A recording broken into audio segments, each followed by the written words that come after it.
Please help us welcome Matthew Worku.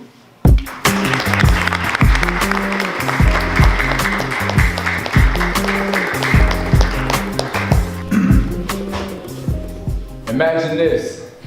The raps are booming and I'm really going up now.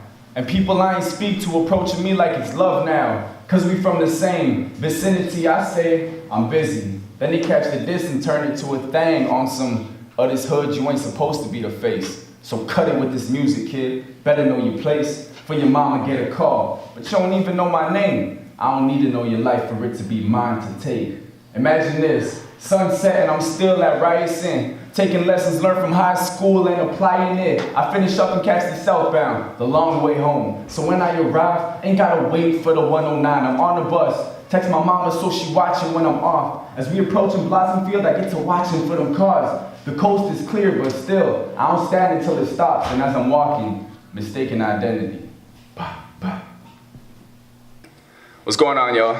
My name is Matthew Worku. My stage name is Mathias Haze. I'm a rapper, poet, actor, and I'm a first-year student at Ryerson, as they so kindly said. And I'm actually Dante alumni as well. So I graduated in 2016, and that's not too long ago. So to be honest, when I was asked to do this, I'm like, what am I really gonna talk about? You know, I'm not that much older than you guys. What do I have to say to you that you probably don't know? But then I thought about it and I'm like, I have a lot to say. So my two main points are gonna be on, one, turning your pain into your passion, and then two, knowing that those dreams that you have in your head, you're actually capable of those. And I'm not talking about the dreams that people told you to have. I'm talking about the ones that are in your heart. You can really do it if you believe in yourself.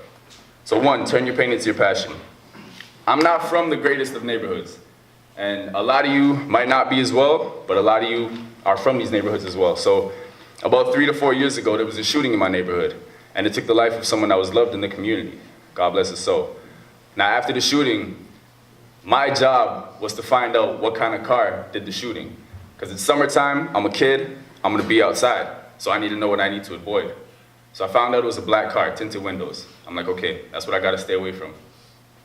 2 weeks after the shooting, I'm walking. I was hanging out with some friends and I'm walking home. It's 9:30, not late, but it's getting dark. I'm like, okay, that's what I gotta keep my eyes open for. It's all good, I'm 15, 16, maybe no one's really gonna, it's not that serious. So I'm just walking home, and as I'm walking, a black car, tinted windows, drives by me. And it drives by me fast. So I'm like, okay, that's weird.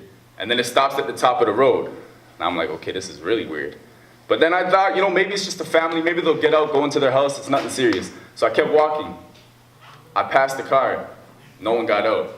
And as soon as I passed the car, it started up again.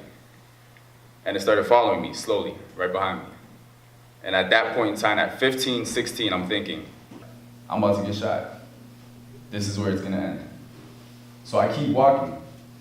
The car goes from being behind me to pulling up right next to me. And I look, I see two people in the front seat. And the first thing I hear, yo, with that aggression. If you're from this type of neighborhood, you probably know what the next question is. Where you from? It's either where you from or where you going. And I knew that if I answered any of those wrong, if I let them ask it and I answer it wrong, trouble. I didn't need that. So as soon as I heard yo, I turned around and started walking away. I'm like, you know what? If it's not too serious, I'm not gonna run and make it hot. So if it's not too serious, they'll just keep about their business and keep going. So as I'm walking away, I turn around to see the car turning around to come back to my way. That day at 15, 16 years old, I learned what it means to run for your life. That's something you hear in movies and people are like, yeah, I ran for my life. That's something people use as an expression. But to experience that when you're a kid, to be running and literally thinking in your head, if I don't run fast enough right now, I'm gonna die.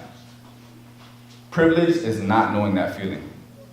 So if you've been through that, I pray you learn to turn that into passion instead of anger. If you haven't been through that, I pray you know how lucky you are. On top of that, I'm 19 right now. The last time I spoke to my father, I was 12. And even then, I only saw him once a week, maybe. A lot of you might have experienced that. A lot of you probably not. If you haven't, I'm telling you, 2 parents is privilege. One more thing, when I was 10 years old, I saw a close friend of mine get arrested. Police raided his house. I was 10. I didn't understand what's going on. He's like a saint to me, you know what I mean? I'm like, What could he possibly do wrong? This is the guy that picks me up when I have a cut on my knee and brings me to my mom. I'm like, why are they taking him away? So I cried. Privilege is not knowing these things. Now, I was gonna come today and hit you guys with a bunch of statistics, but I'm gonna keep it real. I was a student like you guys too. And when I was in your position, statistics didn't grasp me. It was stories that grasped me. So I guarantee there's a statistic out there that says I'm not supposed to be successful because I don't know my dad that well, because my friends got arrested, because I might get walking in my neighborhood. But I tell that statistic, you're wrong. Those are the reasons I'm gonna be successful. So I'm gonna be successful because one, I wanna live in a neighborhood where I'm not afraid of getting shot. I'm gonna be successful because two, when I have kids, they're not allowed to see their friends get arrested. And I'm gonna be successful because my mom worked too hard by herself. Now, a lot of y'all probably didn't go through those type of things, but a lot of y'all probably did. So if you did or you didn't, everybody has their own pain. And I say this with another story. So I'm a rapper, poet, actor. Last year I took a year off after high school to focus on those crafts. Because I'm like, you know what, before I go back to uni, I need to prove to myself and to everyone around me that I could do this. So I took the year off. Fast forward a little bit, I got invited to do a spoken word. Someone wanted me to perform for an event. So I'm like, all right, cool, I do this, baby food, whatever, let's do it. The performance is on Thursday, it's Tuesday right now. So I'm like, all right, I got one day to write this piece, Tuesday, because Wednesday I need to practice, I need to send it out. So 9 a.m. I wake up, I'm writing the piece, I got until 4 p.m., then I got work. So I gotta finish it. So I'm writing it, I'm like, got all day, whatever, I'm gonna be good. Fast forward to 4 p.m., I'm done. I'm like, it's done. I'm gonna read that, see how I feel. So I read it right before I go to work, and I'm like, yo, this is trash. I'm like, this is bad, I can't do this. So I had to go to work, and while I'm at work, I'm like, yo, what am I gonna do? I have to hand this in tomorrow. I'm finishing at midnight. Like, I'm done. I got home at midnight. Actually, I got home at 1. I finished at midnight. And at that point, I'm like, okay, I have to finish this thing tonight. So what I spent the whole day on, I threw it in the garbage. I'm like, yo, I'm finishing this tonight. And I'm telling you, that was the loneliest and scariest night of my life. The whole time while I was writing in my head, and I know you guys have had this too, when you're chasing your dream or when you want to go for it, I'm like, yo, I'm not even good enough, bro. Like, what? I'm tripping, bro. I should just focus on this. Like, this isn't even, maybe it's not supposed to be, maybe it's not meant to be, maybe they were right. But the thing is, I would doubt, and then I'll write. And then I'll doubt, and then I'll write. And then before I knew it, 5 a.m., it was done. And I'm like, oh, all right. So Thursday, fast forward, I performed the piece. They loved it. They're like, yo, this is good, da-da-da-da. Mind you, I was wearing a Roots t-shirt and a Roots hoodie, just coincidentally. It's just what I was rocking that day. And everybody loved it. Then once I finished performing, a guy came up to me, and he looked at my shirt, and he looked at me. And then he looked at my shirt, and he looked at me. And he's like, we need to work together. I'm like, who are you? But work together. Handed me his card. He was the director of cultural events for Roots. And because of that performance, I got to be the Roots Snapchat model for the Canada 150 campaign. So that whole, hi Canada, swipe up for something nice. I got to do that. Fast forward a little bit later, I got on a Much Music Video Awards commercial. Now at that time, everybody was hitting me up. Yo fam, you killed it, oh fam, you made it, oh man, you're up bro, oh da da da, this is lit. I'm feeling myself, I'm like, yo, you're right. And that made me realize when I was in that room, I'm like, yo, I got here one night because I worked that hard one night. The people in this room work that hard all the time. And then the MMVA commercial, a silent commercial. I had to go through, everyone saying, yo, good job. I'm like, thanks, but I had to do 25 auditions where everyone told me you're not good enough. Where everyone told me, nah, you can't even do this. Just to get that one. So that goes to show these things, this TV, like internet, all of these things that you think are so far from you, I promise you they're not. You just really gotta be determined and go for it. Like, know that you are capable of doing these things. If this isn't your dream, that's fine. Don't force it to be your dream. And if you don't know what your dream is too, the one thing I can really give to y'all is try new things. Especially while you're here, man. I wanna come back, I ain't even lying, like it's fun here, you know? So especially while you're here, try new things. And I'm just saying, I'm in the position I'm in where I can go to school and secure my future and chase my dreams at the same time. Because one, I believe in myself. And two, I listen to the people that I know believe in me and that I know have my best interest in mind. So I challenge y'all to do the same. Thank you.